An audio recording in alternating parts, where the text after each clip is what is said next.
Welcome to the City Schools Division of Bacoor. Ang video explainer na ito ay para sa ID printing, kung paano i-download ang mga pictures ng learners.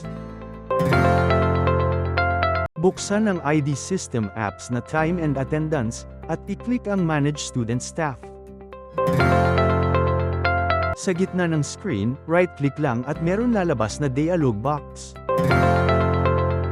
Pagka right-click, i-click muna ang Clear Exported Database, para mawala ang laman ng eCampus folder.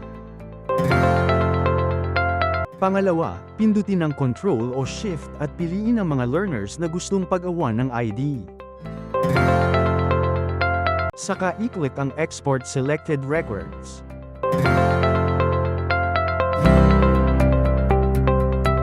I-click ang View Exported Database, para i-double check kung tama ang na-download ng mga learners.